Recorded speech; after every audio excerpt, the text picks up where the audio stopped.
Okay, in this lecture, we will continue with the problems that we were discussing in the last lecture. Okay, so today's first problem is that, okay, so I have discussed, I think, 4 or 5 problems that day. I am indexing it from the beginning again. So suppose alpha is a proper ideal of a ring A, commutative ring A. Then alpha is a radical ideal if and only if alpha is an intersection of prime ideals. Now this is trivial, right? Because if alpha is radical ideal, that is radical of alpha is equals to alpha, we know that radical of alpha is the intersection of all the prime ideals that contains alpha, and therefore if alpha is equals to its radical, therefore alpha is an intersection of prime ideal. So one side is obvious, this is obvious, and for the other side, suppose alpha is an intersection of prime ideals p okay, p lambda. Lambda is some indexing set. We want to show that radical of alpha is the same. So okay, also we know that this holds every time. So suppose x is in radical of alpha, that means x power something is in alpha, which is the intersection of these p lambdas, and therefore x belongs to p lambdas for all lambda belongs to lambda, because x to the power n belongs to all these p lambdas, and hence x has to belong to the p lambdas, because p lambda is a prime ideal, and that means x belongs to alpha. So this part is also obvious, and therefore we are done with the problem. Okay, so next one is that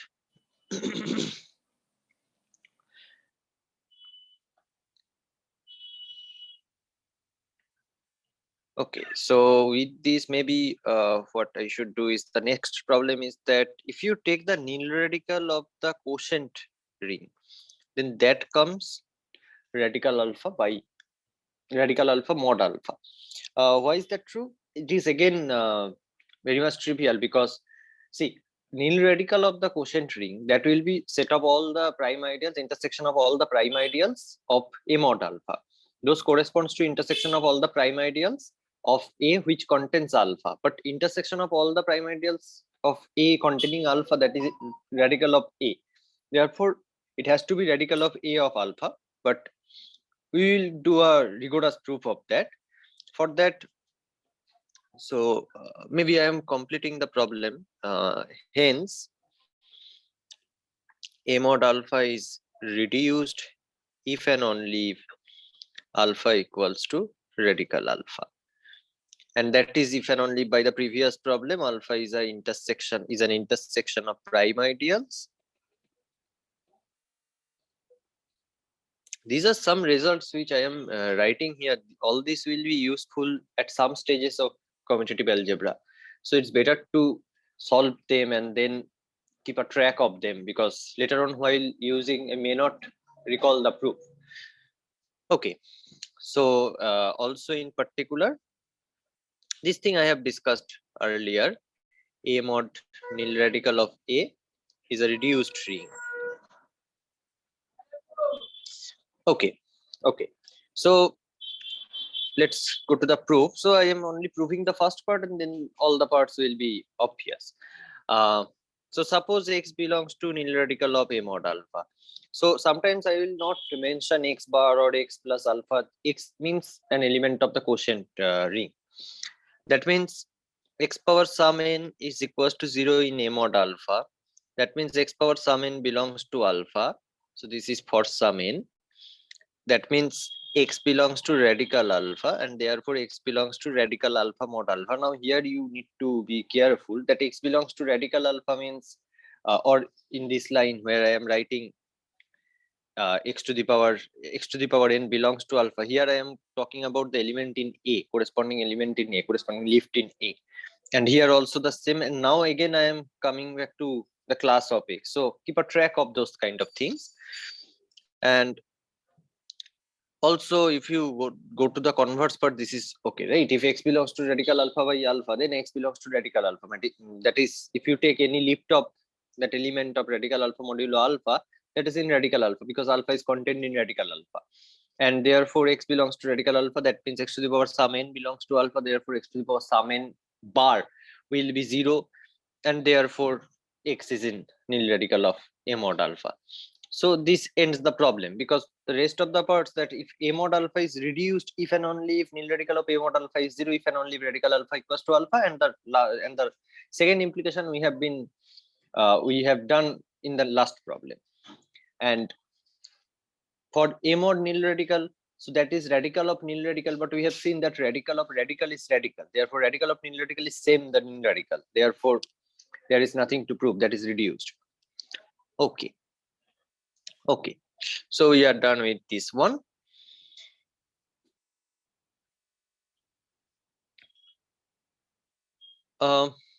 One more problem that may sound a little trivial, that is the following. So this is an application, this is the next problem, is an application of prime avoidance. So suppose, okay, maybe suppose P is an ideal of A, then P is prime ideal if and only if this happens, that whenever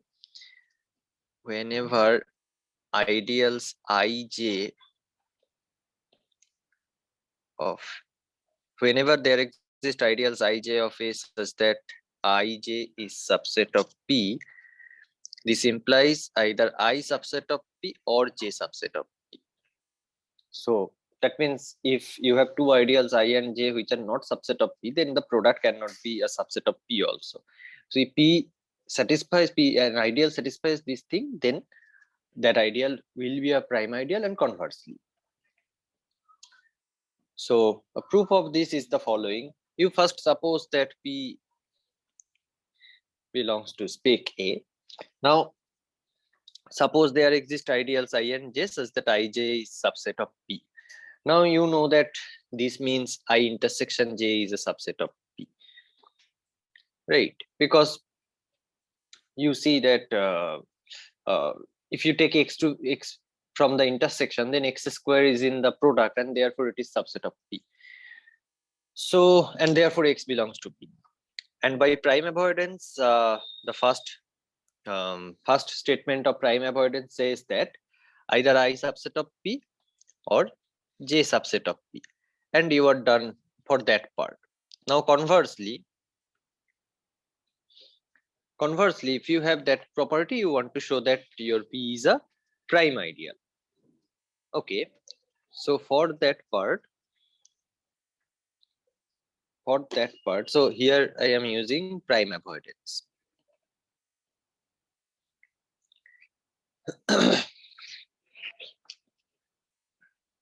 Okay, so I want to show that P is a prime ideal.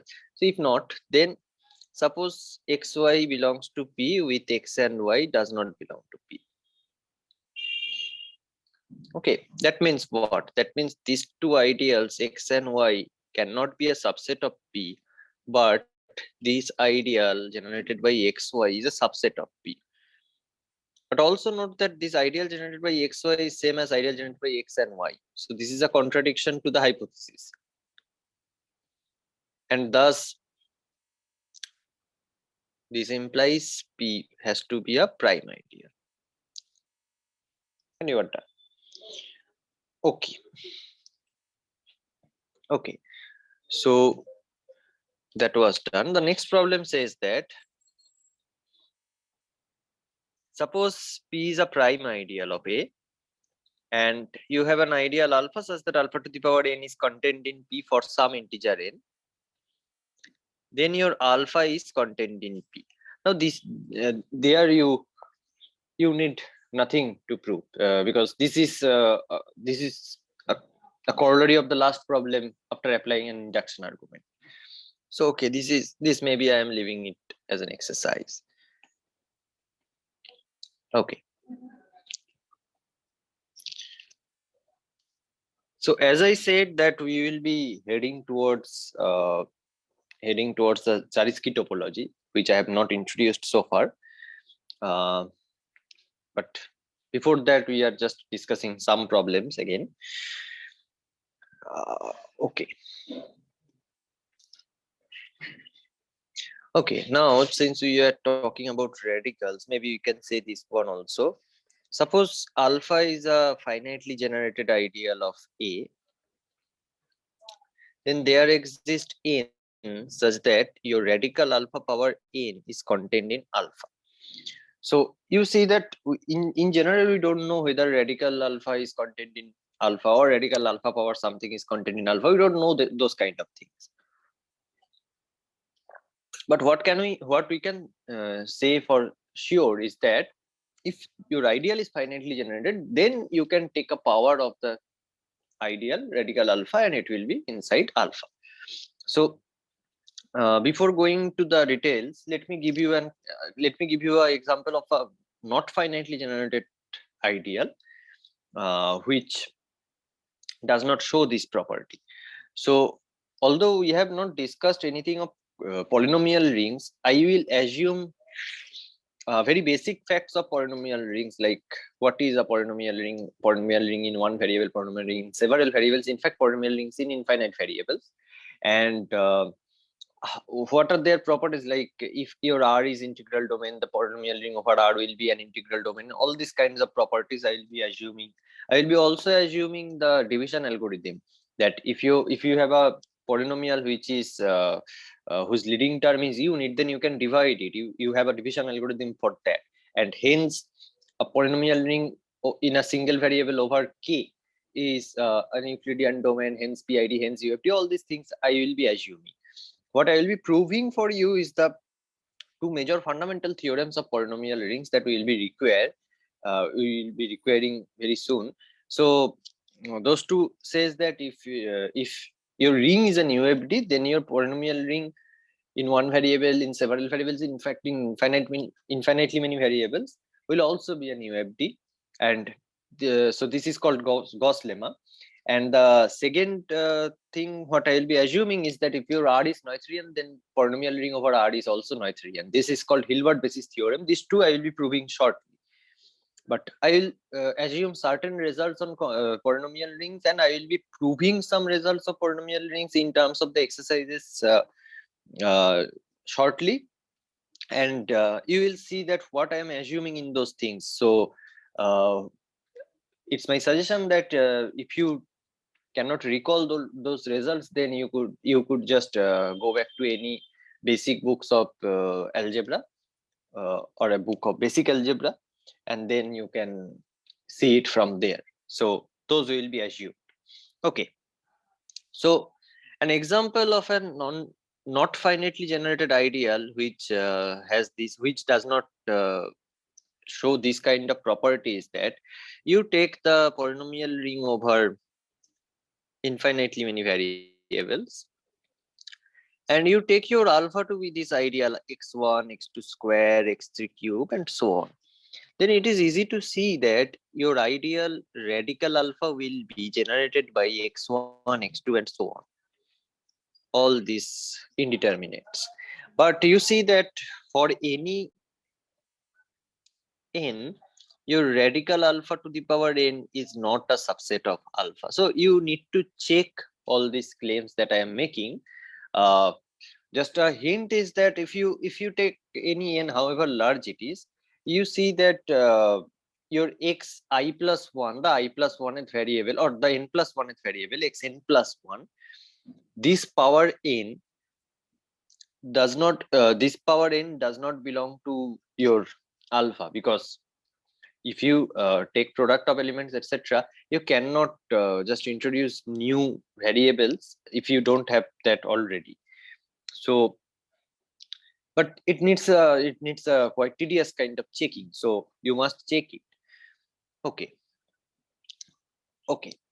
so that was it. So I am now going to prove the result. The result says that if alpha is a finitely generated ideal, then there exists some power of its radical ideal inside alpha. So suppose your alpha is generated by some x1, x2, xk, and See, for this xi's, there exists ni integer, non-zero integer greater than 1 or maybe equal to 1, such that xi power ni belongs to okay, sorry. Okay, what I need to prove is that I need to show you radical alpha to the power n is in alpha. Okay, sorry. Okay, so suppose alpha is finitely generated and generated by all these x1 up to xk. Then we want to show that some power of the radical will be inside alpha.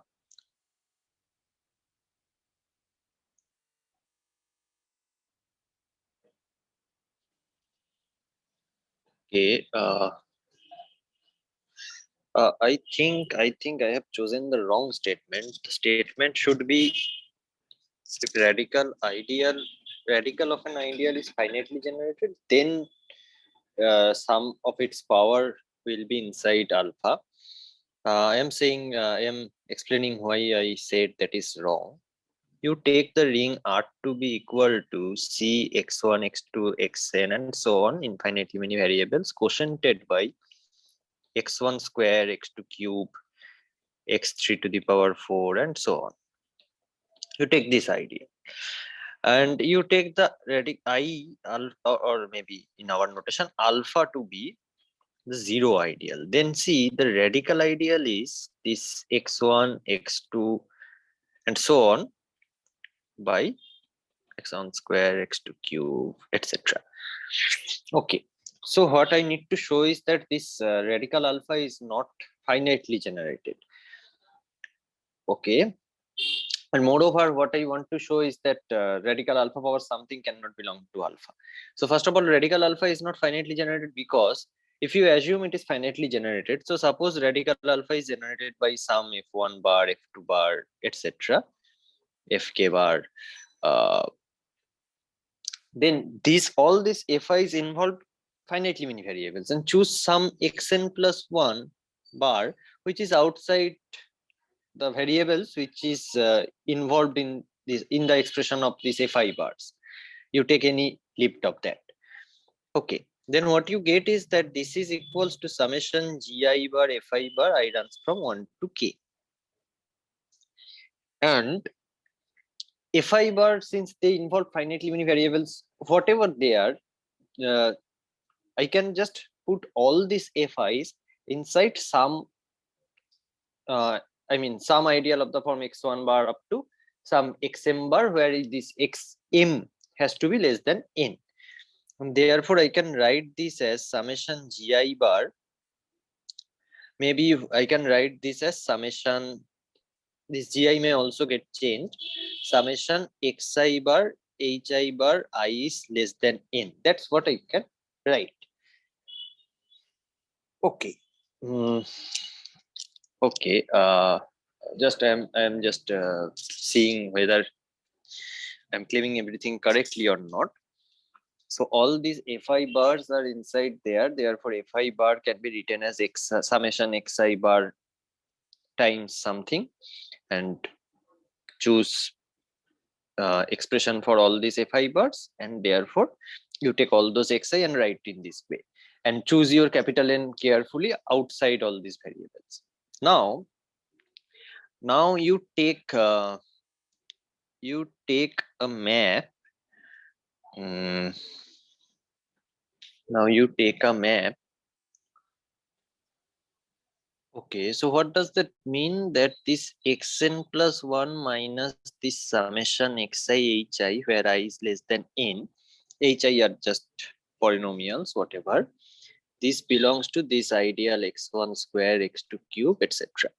So I can write this xn plus 1 minus summation xi hi, I less than n, as summation pi xi to the power I plus 1 for a finitely many elements, for as a finite sum. Okay, if you are getting confused with all these i's over there, then just write them as pj xj to the power I plus 1. Now this is inside the polynomial ring cx1, x2, and for infinitely many variables.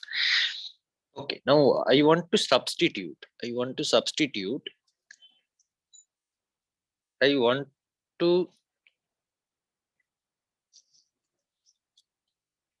okay, then I want to, so in this polynomial ring Cx1, x2 up to all these things, I have the substitution principle.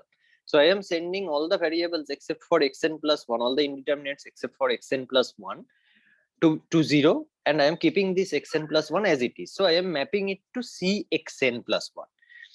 Then the equation becomes xn plus 1 minus 0 equals to, all of them will be 0 except possibly pn plus 1 xn plus 1 to the power n plus 2. But whatever this is another polynomial which may involve this x term, which may be a constant, I don't care. But the degree will be at least n plus 2 there, and the right hand side degree is 1. And for any natural number, n plus 2 can never be 1. And thus it is a contradiction. This is going inside Cxn plus 1. I am evaluating at the variable xn plus 1, putting all the other variables to be 0. Okay. That means this expression, this radical alpha, can never be finitely generated. Is not finitely generated. So one of the part is done. Now you want to show that radical alpha power something cannot be inside alpha. Now if I try to do that, the first obstacle is that if you take some large power, so assume radical alpha power n is inside alpha. Okay, then I am taking the variable x n plus 1 bar, small n.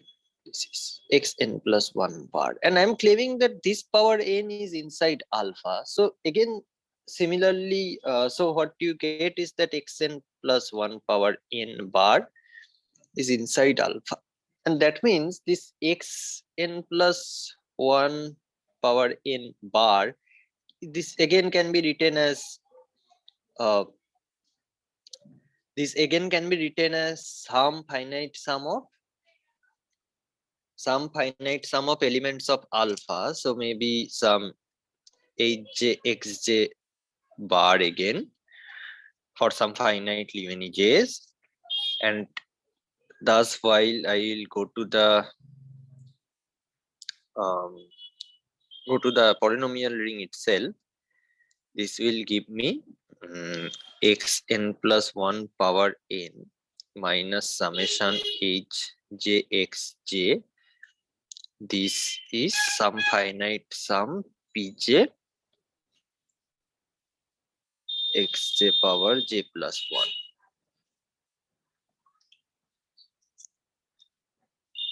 If I do the similar thing like before, then what we get is that I will evaluate at xn plus 1, putting all the other variables to be 0.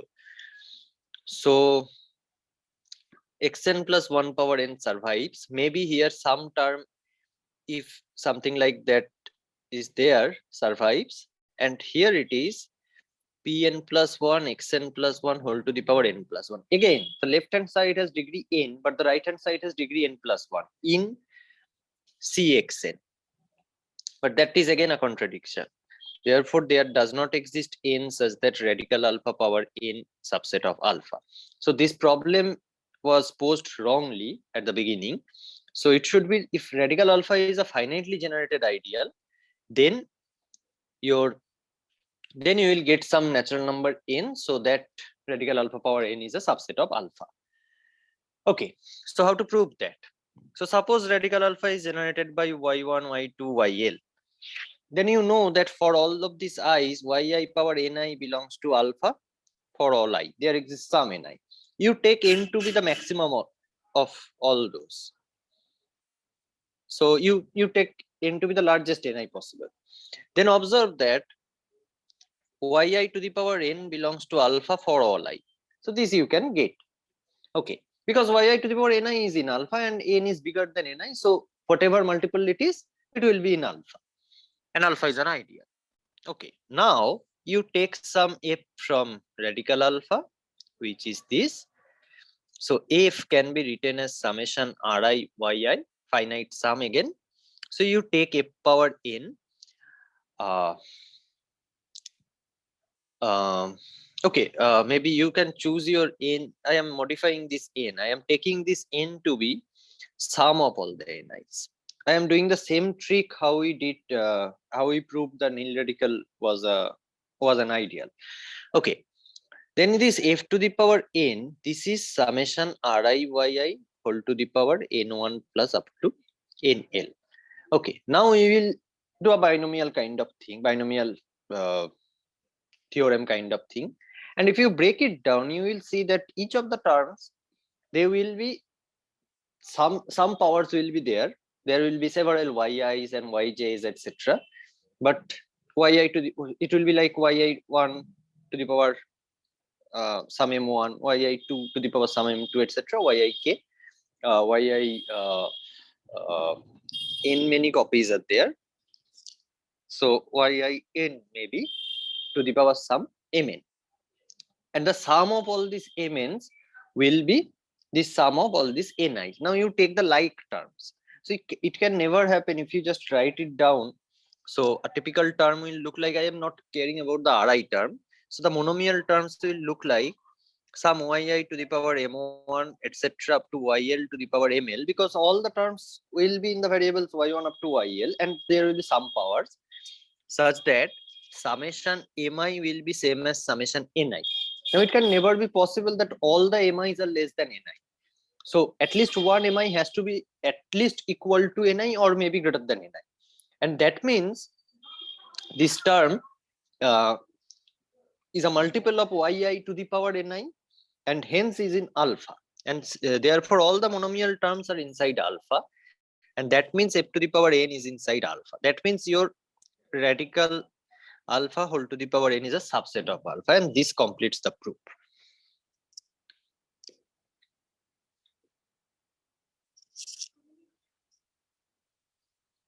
Okay, so we are done with this problem.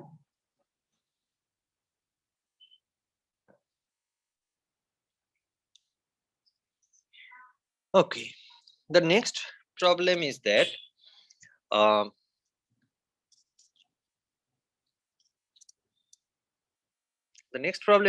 you take a ring A and you take the nil radical of A. Then we will show that the following are equivalent. Number one, spec A is singleton, that is it has only one prime ideal. Number two,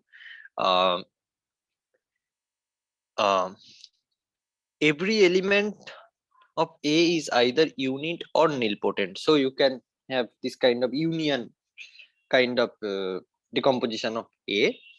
Number three, nil radical of A is a maximal ideal. Number four, A mod nil radical of A is a field. So it is clear that 3 and 4 are equivalent. So I will be proving only one of them. Okay. So okay, how to proceed this proof? So first let us so I am giving you I am trying to make you recall that nil radical of A was the intersection of prime ideals. So if A is true, if one is true, that is the spec is singleton, then you see that spec is singleton means it has only one prime ideal, and therefore nil radical is that prime ideal itself. Again, there is only one prime ideal, that means it is a local ring. The prime ideal is itself the unique maximal ideal. So anything outside that is a unit. Therefore, if you take any element of A, it is either inside the prime ideal or it is outside the prime ideal. If it is inside the prime ideal, then it is inside nil radical of A. If it is outside the prime ideal, then it is a unit. Therefore 2 is true. Now assume that 2 is true. Then see A minus A star, A, if you take the difference, difference A star, that is nil radical of A. And therefore all the non-units form an ideal. It is a local ring, and nil radical of A is the ideal consisting of all the non-units. Therefore it is a maximal ideal, and it is the unique maximal ideal. And number three, if nil radical is a maximal ideal, then Nil radical is what? This is the intersection of all the prime ideals, and it is contained in every prime ideal. It is itself a maximal ideal, therefore it is equal to every prime ideal, and therefore there can be only one prime ideal, namely the nil radical itself. And therefore the proof is obvious and can be left as an exercise for you for a detailed writing. Okay, so the next problem what I'm going to discuss is that, so I'm giving a definition. A ring is called Boolean. Ring is called Boolean if you have x square equals to x for all x in A. So before proceeding, I'm going to give you some examples of a Boolean ring. So you see that first of all, Z mod 2 or any product of Z mod 2, if you take any arbitrary number of Z mod 2 and their direct product, then they are all Boolean. Also, somewhat non-trivial example is that if you take the set S and if you take the power set of S and you take the operations like this, the sum is given by, I guess,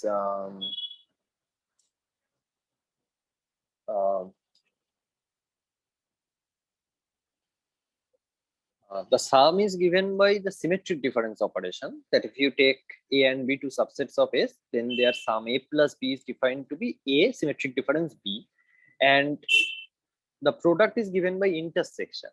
Then that is a very natural example of a Boolean ring. So you must check that this forms a ring. That is a tedious kind of computation, but set theoretic and it is very much trivial. So what I am now going to describe is some properties of Boolean ring. So in a Boolean ring, show that in a Boolean ring, number one, 2x equals to 0 for all x in A. Number two, okay, maybe I should use Roman number system. Every prime ideal is maximal, that is spec A equals to m spec of A, and for every prime, A mod P is a field of two elements. So essentially A mod P has to be Z modulo 2. Number three, every finitely generated ideal is a principal ideal. So these three I want to prove. Okay. So the first one is again obvious. You see that if you start with any x, then x equals to x squared. This you can write as minus x squared also. Therefore, it is equals to minus x. So this proves the first part. Now, for the number two, you see maximal ideals are always prime ideals. So I need to prove the converse part. So I take any prime ideal and I am going to show that the A mod P is a field. Okay, so suppose P is any prime ideal and you go to A mod P, you take a non-zero element from A mod P, and I am going to show that this is a field. So you know that this is equals to x. So this is given from the Boolean condition, and that means that x bar times x bar minus 1 bar equals to 0 bar. So first of all, what does that imply? That either your x bar is 0 or x bar minus 1 bar is 0, because A mod P is an integral domain. But I have assumed x bar cannot be 0. Therefore, you get x bar equals to 1 bar. Therefore, you can actually write A mod P as 0 bar comma 1 bar, ring, an integral domain consisting of two elements, and it is clearly a field. And therefore, the second condition is also satisfied. Now for the third one. I want to show that every finitely generated ideal is principal. Okay, so I want to show that every finitely generated ideal is principal. What I'm thinking is that whether I can do it by induction and I can reduce the case to every ideal generated by two elements is principal. Let us first show that every ideal generated by two elements is principal. Two elements is principal. So take an ideal generated by AB. Okay, so what I'm guessing is that maybe an element of this form A plus B minus AB. This is an element of this ideal I. And so if I take, if I want to generate A, then A is, observe that um, A is A times A plus B minus AB, because this product, this gives you A times A plus B minus AB. This is A square plus AB minus A square B, but A square equals to A. So A plus AB minus AB, and this gets cancelled, and therefore A survives. Similarly, B you can write as B times A plus B minus AB. Therefore, your ideal I equals to AB is generated by A plus B minus AB.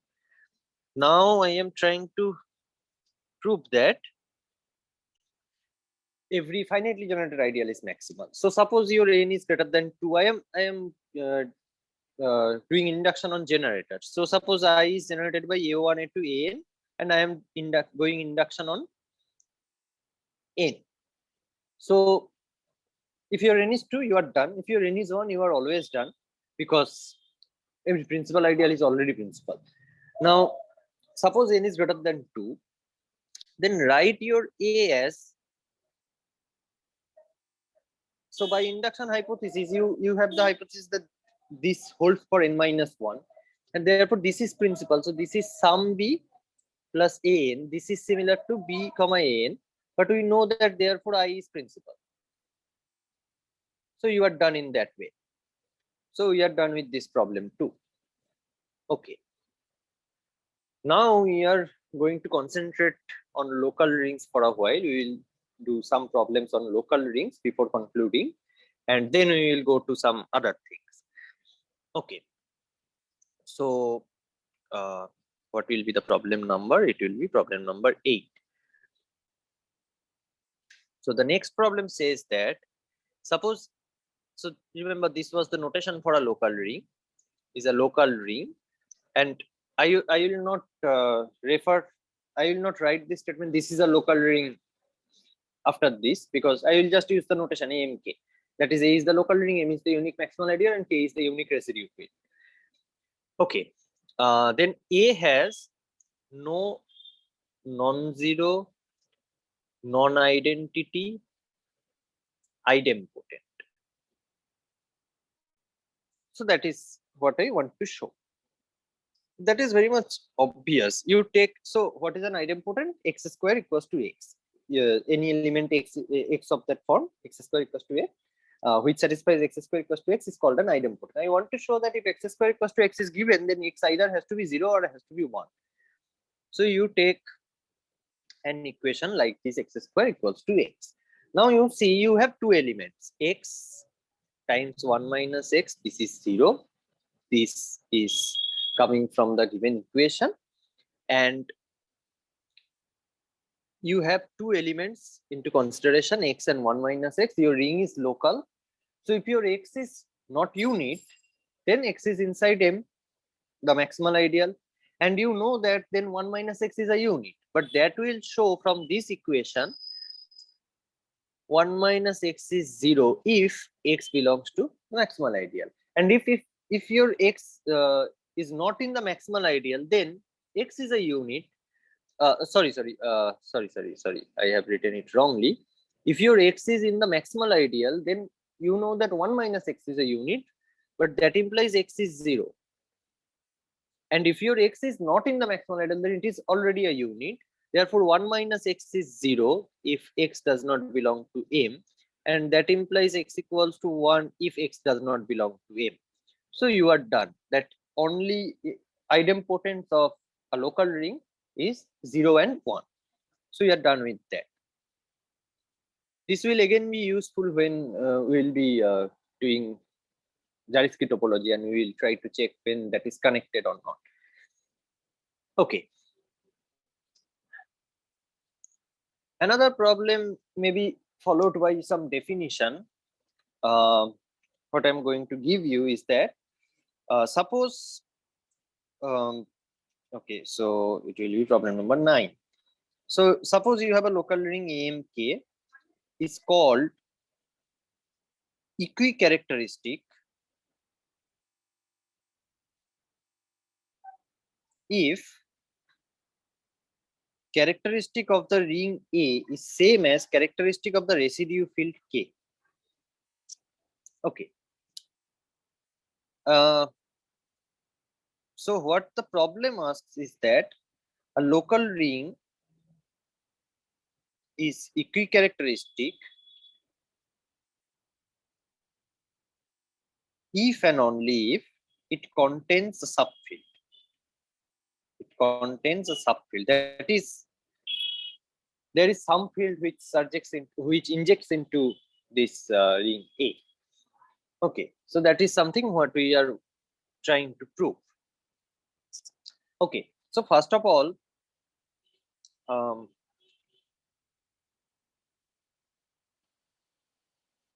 okay, so first of all, recall that what is the characteristic of a ring? Characteristic of a ring is the unique.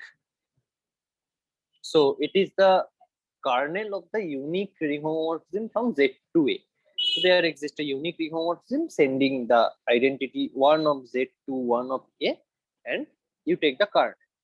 And also observe that for a field or for an integral domain, this kernel is either zero ideal or it is a prime ideal, because you know that if you have a ring homomorphism from Z to A and kernel is generated by some M, then by first isomorphism theorem it induces a ring homomorphism from Z mod M to A. But if A is an integral domain, then this Z mod M is an integral domain. Therefore, M has to be a prime. So with all that, now suppose A is a local ring. So what I am trying to prove is that the kernel of the unique map from Z to A is the same, has the same kernel as of the map from Z to K. Now I have already this map, this surjection is there, and I have some map from Z to A, this is unique. I have some map from Z to K, this is unique. So call it, let's say phi, call it, let's say psi, and this is pi. And since these two maps are unique, and see pi compose phi is also a map from Z to K. So by uniqueness of psi, what you get is that pi compose phi equals to psi.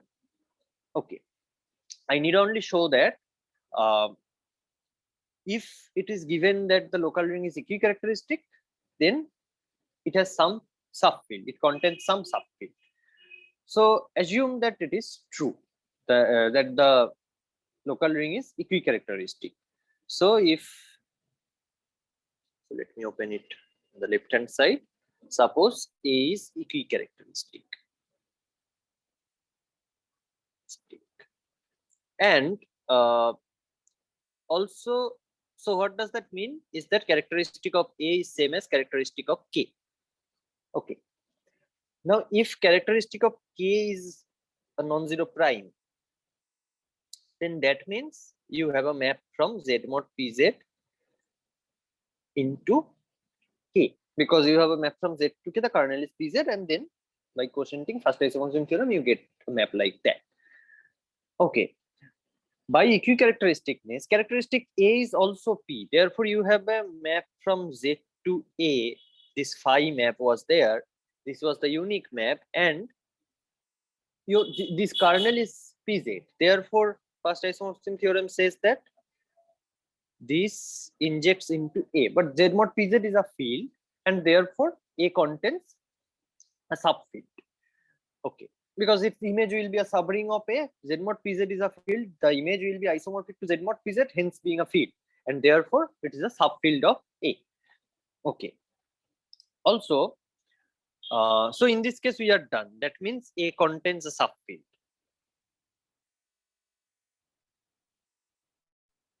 Now assume that characteristic of K is 0. Now characteristic of K is 0, equicharacteristicness says that characteristic of A is also 0, and therefore you have this map from Z to A to M, A to K. This was phi, this was psi, all these maps are unique, and thus the diagram commutes, and this phi map is injective. Okay, now this psi map is also injective. What I want to show is that how do you get a map from what do you mean by characteristic 0? For a field case, you see that if you can show that for a field case, I am saying, suppose f is a field of characteristic 0, then there is a unique map from Z to F. I am assuming that you know what is called field of fraction. I am assuming that you know the construction and the universal property of field of fraction. We will talk about it in more detail while we will discuss localization. So if you have a injective map from Z to some field, if you take any non-zero element, that goes to a non-zero element, and hence it is invertible. So any non-zero element in its image is invertible. Therefore, it extends to a map from Q to K. So whenever a field is there of characteristic 0, it contains a copy of rational numbers. I want to show the same thing here. So I want to prove the non-zero elements of Z, non-zero integers, are not only going to non-zero elements of A, because that is obvious, the map is injective, but also they are staying outside the maximal ideal and becomes a unit there. Okay, so suppose n is a non-zero integer and you take phi n. So phi n is non-zero, I know that, but pi compose phi n is equals to psi n. This is also non-zero in K. That means phi n does not belong to M. That means phi n is a unit of A. Here comes the local part. Local part is allowing you to do that. And therefore, this phi map can be uniquely extended. So there exists unique map from Q to A, some phi tilde, such that this map Z is going inside, such that this diagram is commutative. And since Q is a field, and this is a map which sends 1 to 1 ring homomorphism, so this map is always injective, and therefore phi tilde Q is a subfield of A, and thus completing one part of the proof. Therefore A contains a subfield in this case also. Okay, now I am going to prove the other part. So suppose, conversely, suppose A contains a subfield. I'm calling it F. So I have F inclusion map to A, and A surjects into K. Okay, so suppose A contains this subfield F, and now I am trying to show that the characteristic of K is same as characteristic of A. So let's assume that characteristic of K is P at the first case, as the first case. So you have this map from Z mod PZ. So you have a unique map from, so I am going from Z only. You have this map from Z to K. You have another unique map from Z to F, and F to A is there. You have a unique map from Z to A, and A surjects into K. By all these uniqueness claims, you see that this composition makes sense, and this diagram is commutative, this diagram is commutative, and the whole diagram is commutative there. So just I am renaming these maps. F, this is some J, this is some G, this is pi, this is H. So by uniqueness, what I have is that J compose F is G, pi compose G is H, and therefore pi compose J compose F is H. I want to show that the kernel that was PZ in case of K, this is the same in case of A also. So I want to show that kernel of H is same as kernel of G. Okay, so one way you can prove is that without even going to the kernel thing, you see that this pi compose J is a map from F to K, and F is a field. Therefore, okay, maybe I need to go to the kernel thing, and for the timing I am erasing this assumption. I am trying to minimize the problem, and if I am not able to do that, I will take that assumption again. So your kernel, your F is a field, and you have this map pi compose J from F to K. So this map is injective, and thus um, since okay, thus what I am trying to prove is that F has the same kernel too. Thus suppose n belongs to kernel of F. So I am trying to prove that kernel of F is same as kernel of H. So n belongs to kernel of F if and only if f of n is 0.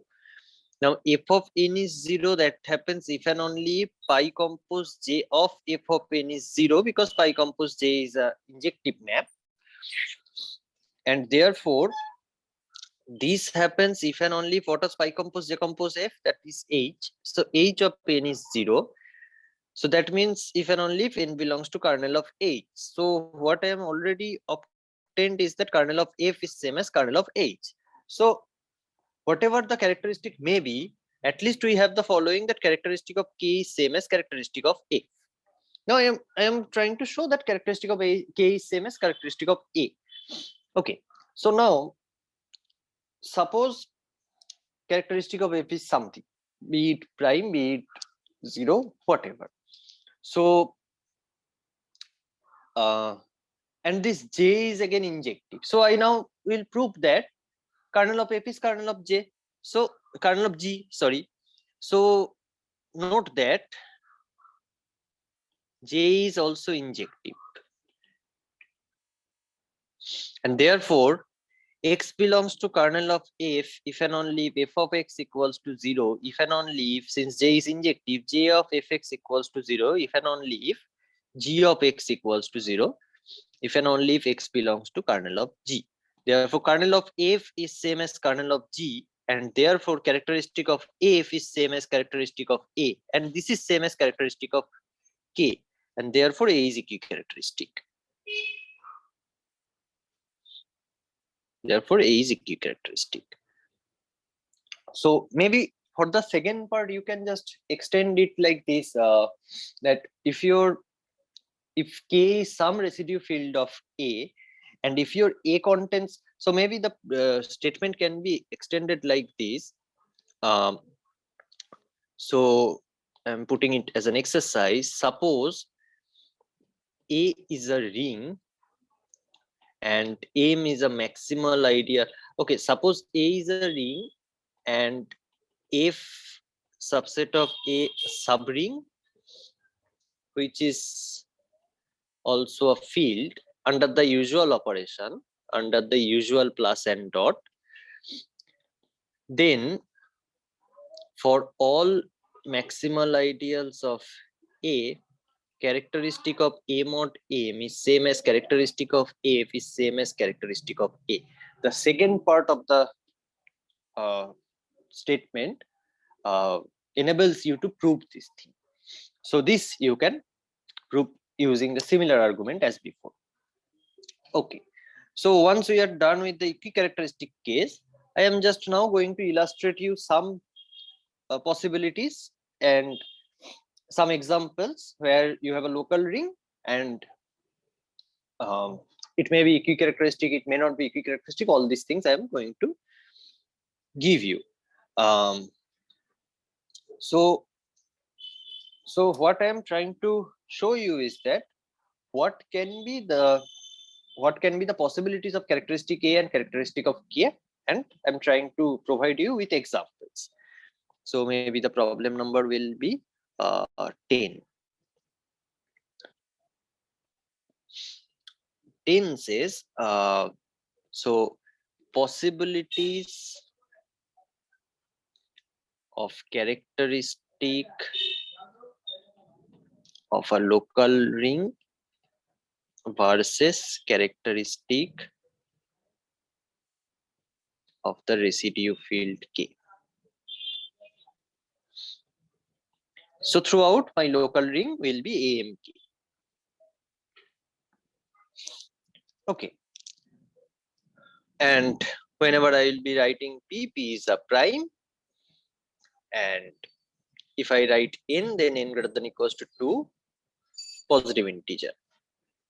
So this will be my convention for this problem. Okay. So first example is that characteristic of A equals to characteristic of K equals to 0. So I am dealing with the equicharacteristic case. Okay. One way you can just take your K to be A itself, because any field is always a local. So one way you can do it like that. So maybe what I am doing in this case is that I am taking A to be Q, and hence K will also be Q, because 0 is the only maximal ideal. For a non-trivial example, later on we can get some non-trivial example after doing some amount of localization. Otherwise, finding out local rings is a bit non-trivial. Okay. So another possibility is that characteristic A is same as characteristic K is same as P, where P is a non-zero prime, obviously. P is a prime. Okay, yeah. Again, you take the trivial case, you take the field example, you take Z mod P as the local ring itself, and 0 is the only maximal ring, so getting quotiented, it will be Z mod P itself again. Okay, number 3 is that characteristic of A is 0, but characteristic of K is P. Characteristic of A is 0, so you need a ring like that. So maybe for some of you, this example will not be at a level of understanding right now, but after doing localization, you will get this. So you take A to be Z localized at P, and the unique maximal ideals become P times ZP, and if you take the quotient, that becomes isomorphic to Z mod P. So this is your K, and therefore you can check that your A has characteristic 0, but characteristic of K is P. This is a bit non-trivial example.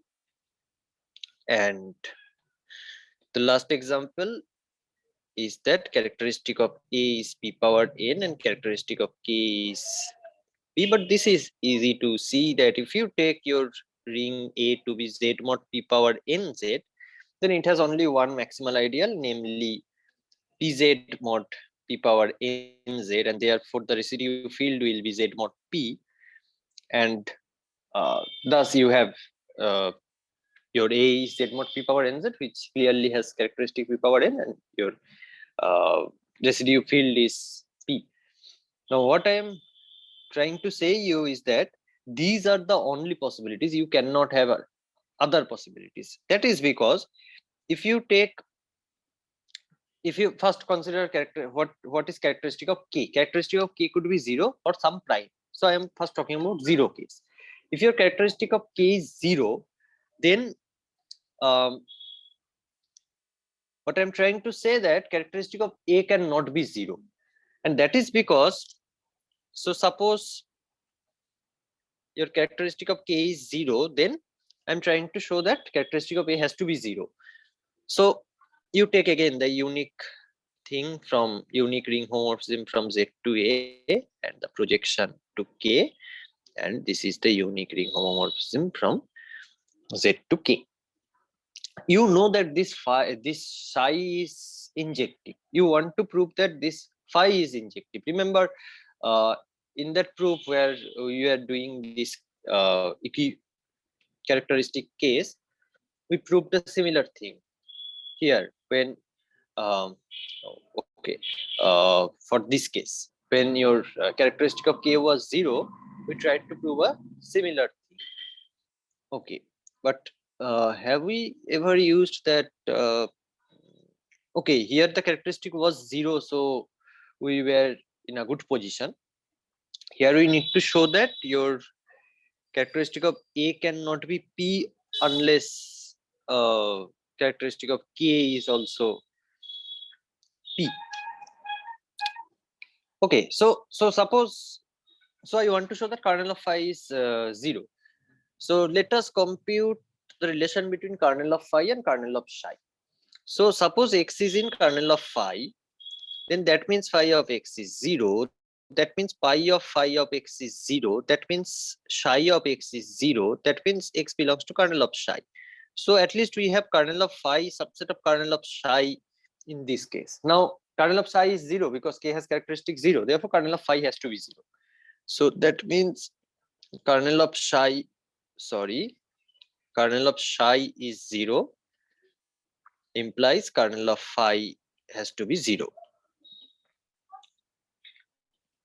Okay, that means characteristic of a is 0 in this case. So if your characteristic of k is 0, then characteristic of a is 0. Now we have already seen that if your characteristic of k is p, then we have all these possibilities. Characteristic of a could be p power n, characteristic of a could be 0, characteristic of a could be p. So I am just proving here that characteristic of k is 0 implies characteristic of a must be a multiple of p. It may be 0, but that is a 0 multiple of p. Okay, so now assume characteristic of k is p. So I need to show that characteristic of a has to be a multiple of p. But then you have the same relation. This here I never required this characteristic of k is 0. So I still have kernel phi is subset of kernel psi, and kernel psi is pz. Therefore, whatever your characteristic of a be, it must be a multiple of p. Okay, now it's a multiple of p, but we have seen that it is either 0 or a power of p. Okay, I need to establish that one also.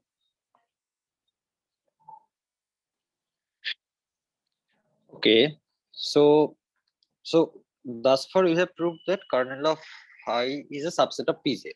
So at least we know that whatever kernel of phi is, it is if it is generated by m, then it is a multiple of p. Okay, so okay, I'm writing if kernel of phi is 0, we are done. If kernel of phi is generated by some m non-zero, then p divides m. Write m as some p to the power alpha q, where p does not belong to q. Therefore, p and q has GCD 1. Okay. So now by definition of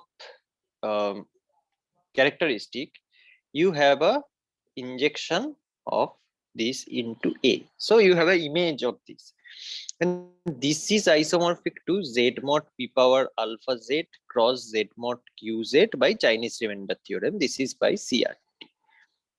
Now then what happens if you take the 1, 0 element? So I am writing u1 as 1, 0, e2 as 0, 1.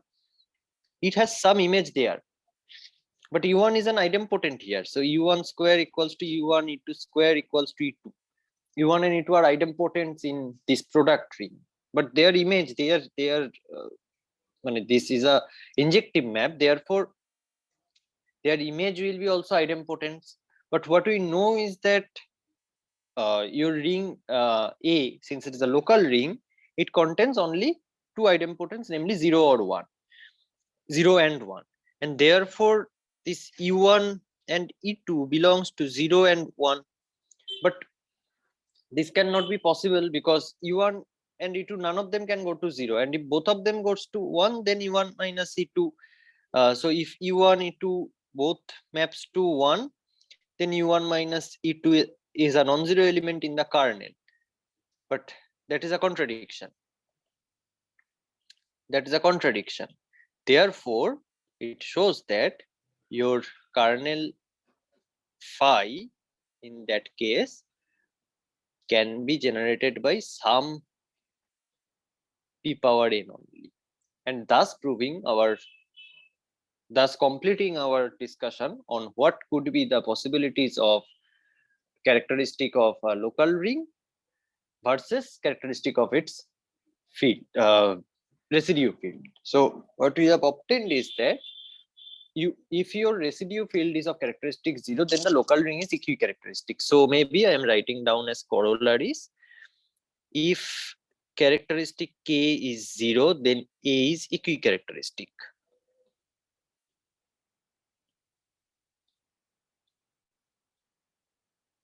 And if characteristic K is P, then only your A must have characteristic either 0 or P itself, or it is a power of P. Nothing else can occur. So with this, we are ready to discuss some of the more interesting things in commutative algebra, namely the Zariski topology and some things about so that is also called Zariski topology, the classical Zariski topology, etc. But I am not going to those things in this lecture. In the next lecture, we will be talking about Zariski topology. Thank you.